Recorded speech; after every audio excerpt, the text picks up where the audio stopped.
world. We have with us today special guest Pamela Clark, who is our executive director for the New Heights Educational Group. We also have Ming Wee from Singapore, who is talking about her personal experiences in education. And we have Erica Hansen, my we can't fellow. Hear you, Buffy, at all. Yeah, muted, Buffy. Thank you. Oh, welcome back. Welcome back. A little technical difficulty. Welcome back. Thank you guys so much. Thank you for joining us back here on the Roundtable, Round-table 2. Thank you guys so much for that. And we have with us, again, we're talking about the educational systems and the ways of teaching students around the world, and we have a special guest with us, our executive director from Ohio, Pamela Clark. We have my fellow co-host, Erica Hansen, here with the New Heights Educational Group, Ming Wee from Singapore on her personal experiences in education. We have Victoria talking about emotional intelligence, and she's joining us from Ohio, and she's one of our network partners and authors. And we also have Ayush, who is our data compilation specialist from North Carolina. So Ming Wee, we'll start with you because I know you have some very interesting stories to share with us about your personal experiences in education. So I'll give you an opportunity to do that now. And then we'll move to Victoria after that, if that's okay, for us to hear a little bit more about emotional intelligence. Oh, you're muted, hon. In terms of emotional intelligence, I think there is a lot of support, for example, from the teachers specifically, where we have got one-on-one civic tutor session. Also, there is a wider cohort-wide kind of gathering where they'll invite speakers every week to kind of talk to us about emotional intelligence, for example.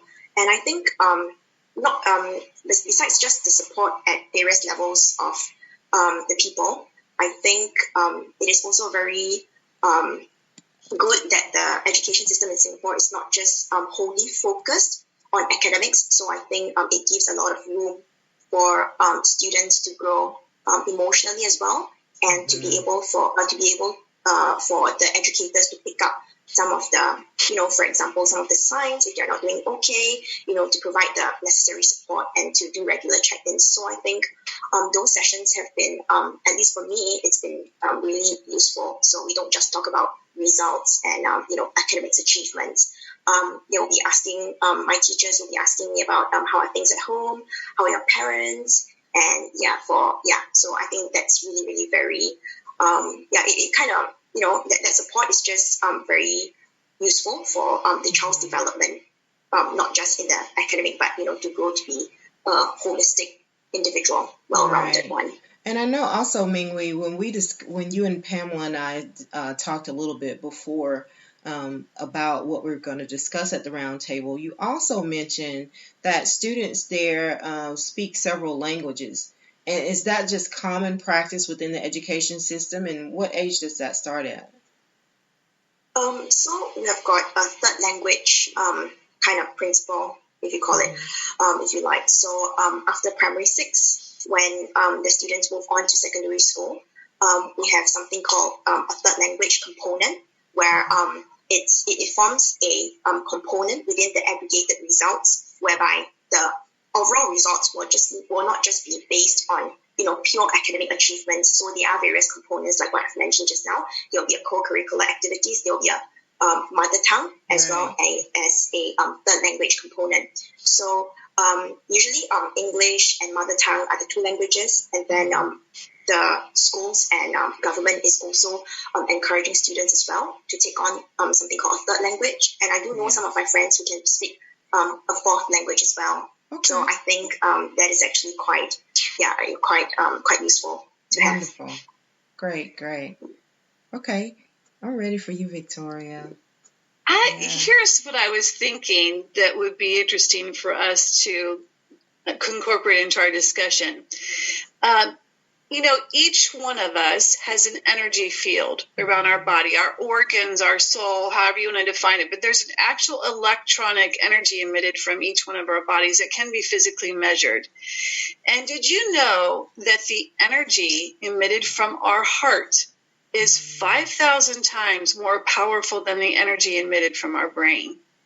This is a fact. So, like, for a while now, the talk has been that our thoughts control our actions. If we're thinking a thought, then that's what's going to control our actions. That a thought originates from our brain and that it passes through our nerve endings and tells our bodies how to act.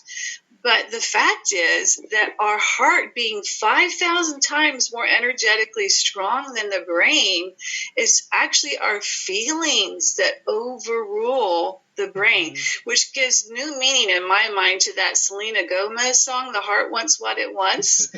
It makes me think of that song because it's just that really something we need to recognize. So feelings, understanding our feelings first, then those translate into a thought, and then that thought then translates into an action.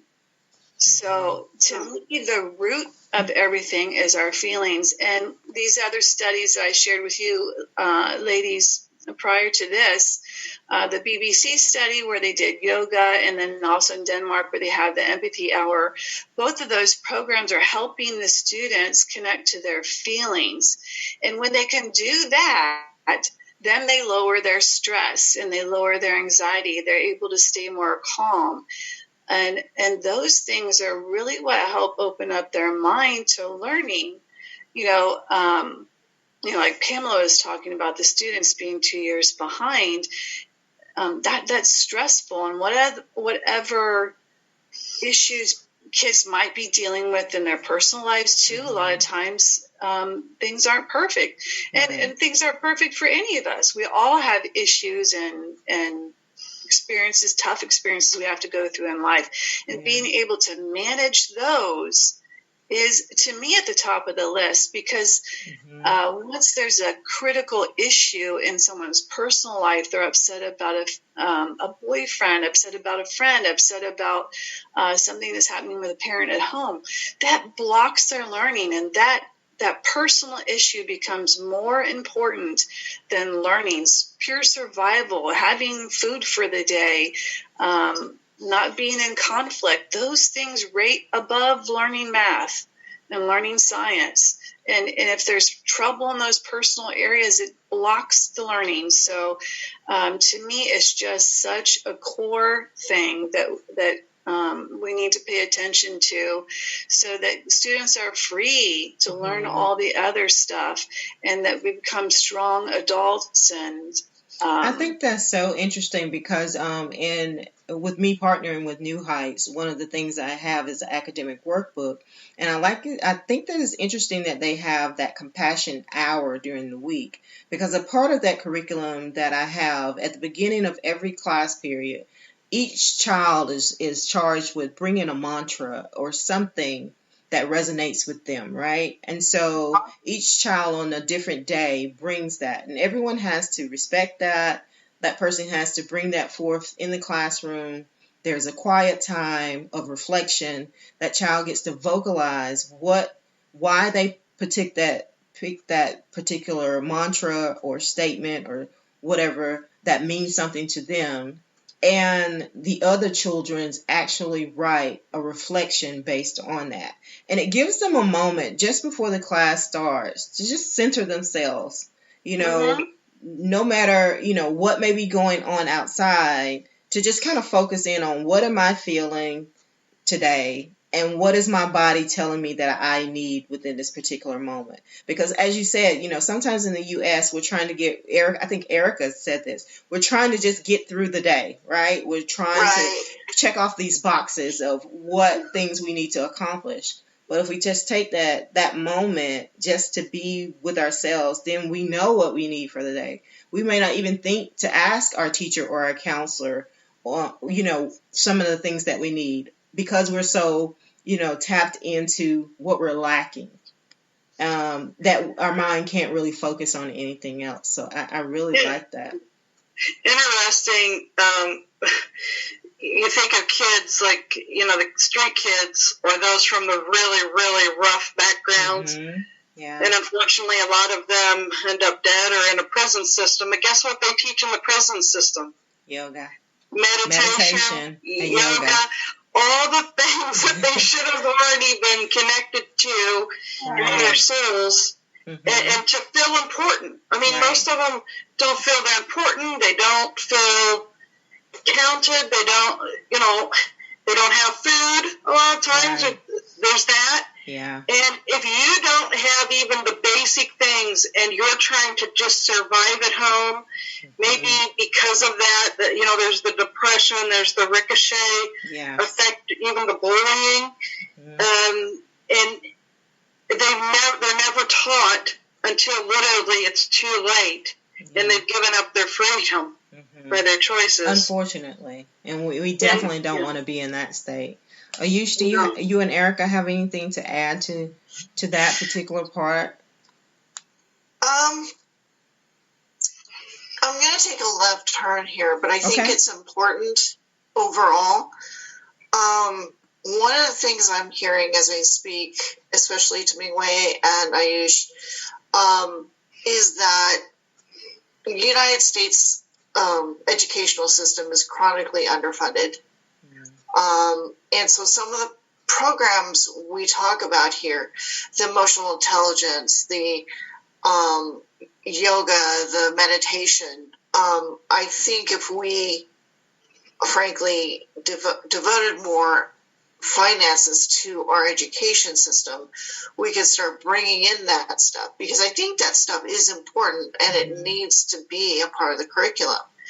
But I think that right now, unfortunately, I mean, I know I have a few friends that are in the system right now. They're actually teaching like middle school age, but I mean, these poor teachers are struggling to get paper. Yes. Struggling for pencils and pens, and and I'm seeing now, talking to everybody, that it's really a problem across the board, because if you don't have the resources to offer these things to the kids, which are necessary, like the emotional intelligence, like, then, it becomes difficult. And I wish there was a solution, I guess, is what I'm trying to get at. Me too. Ayush, what do you think? Oh, I was just doing some research on the internet, and I found some interesting data. So, I mean, here's the thing. So, I mean, when you got a long way to go, you gotta work hard to get towards that. Then when then you're really close to the point. See, for example, India has a lower, I should say, number of people who are educated per year than United States. So I guess from a standpoint, they tend to work harder.